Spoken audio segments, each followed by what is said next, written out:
Welcome to another part of Canvas 101. Today we will talk about how do I find my child's grades. The first step is to log on to Canvas. We keep all of our grades on Canvas. To log on, you're going to need a parent account. If you don't have a parent account, you can see the other video we have on how to make a parent account, or you can ask your child to log in and show you your grades through their account. If you have a parent account, it's going to look identical to the child's account, except for you won't be able to change anything on their account. So once you log in, you're going to see a screen like this, and you're going to hit the button that says, actually, you can hit courses or you can just scroll down. So you're going to scroll down, and these will be all of your child's classes. You are going to have to go into each one to see the grades. There's no way to just easily see it all on the outside. You have to click into each one. So we're going to click into AP English Lit. Once we're in AP Literature, you can see that on the left-hand side, there is a bar with different options. So we're going to hit the grade option. Once you get into the grades, you're going to see that there are different quarters. So this is how the grades are divided. You'll see that there is a Learning Mastery gradebook and there's an Assignments gradebook. We're going to look at the Learning Mastery gradebook. The first thing you're going to do is you're going to figure out what quarter you're in, and over here you can see that it says 4 of 4 mastered. So that means in this quarter, the teacher had 4 standards or outcomes that they expected to be mastered.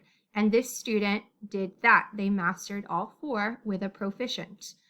So if you hit the down arrow, you can look further in and you will see that there's an outcome called 5A, 5B, 6B, and those are all tied to standards. And over here, you'll see it says mastered in green, okay? So when you click on, right here actually, before we click, there is something called alignments. So what an alignment is it means how many assignments are tied to that outcome or standard. So when I click the button here, the down arrow, you'll see that it opens up and it shows me these assignments. So this had 2 assignments. It had poetry timed writing and it had write a sonnet of your own. And those were both tied to outcome 5A.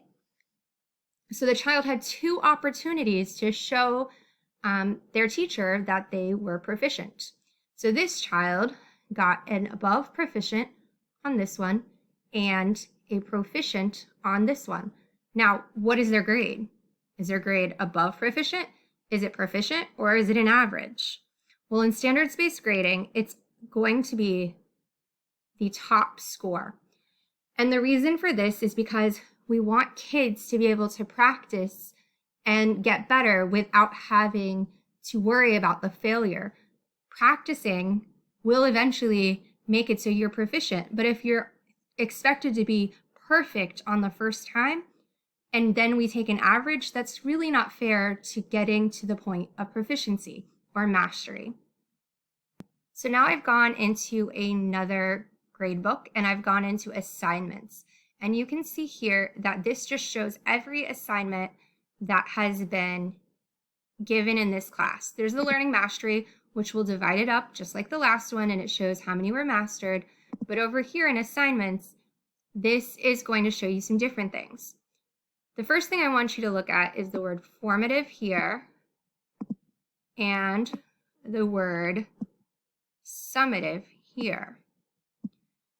So those are 2 words you'll hear a lot of at our school.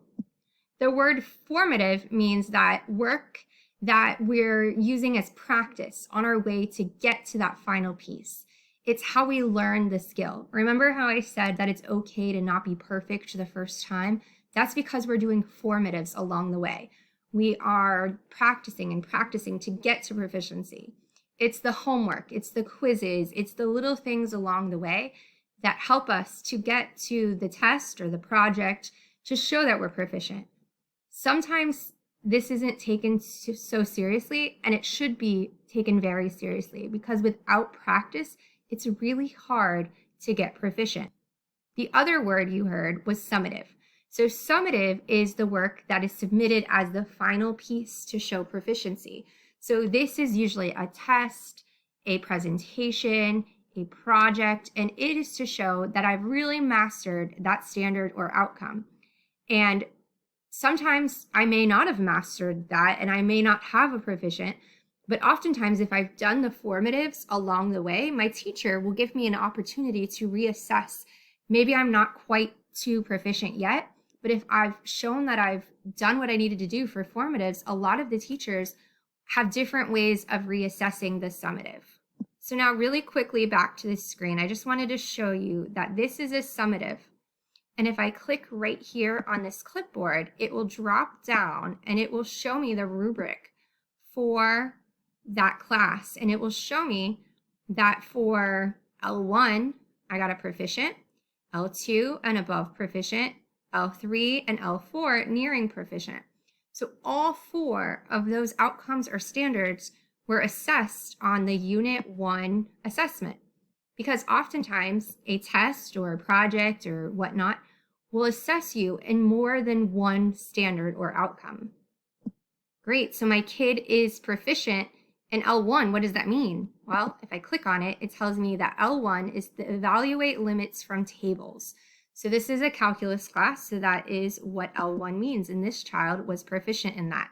But if we look at L3, they were only nearing proficient in evaluate limits algebraically. So that is where they would need more practice. So now you know where to find the grades. You know what formative and summative means, but how do you actually calculate the grade? Well, we look at 4 different levels. We have above proficient, which is worth 100 points, proficient, which is worth 93 points, nearing proficient, which could be a range from 77 to 82, depending on what the teacher felt your proficiency was, and then below proficient at 66. So then it's as simple as doing the math. All you have to do is you have to look at how many outcomes there are, figure out their proficiency level and what it equates to on the number line, and then you just add up the total of points and divide by how many outcomes there are. There are typically 3 to 5, maybe a few more outcomes for each class for each quarter. That's because we really dive deep into each outcome. So you can see this student had 5 outcomes, and they got an above proficient, a below proficient, a nearing proficient, and another proficient. So that gives us 429 points. If we divide that by 5, how many outcomes there are? They have an 86. Now, one thing to note here is that this student got a below proficient and a nearing proficient. It is an expectation at our school that students are always working towards proficiency. So those students should have a conversation with their teacher and look at their feedback, find out why they were below proficient or nearing proficient, and see how they can improve.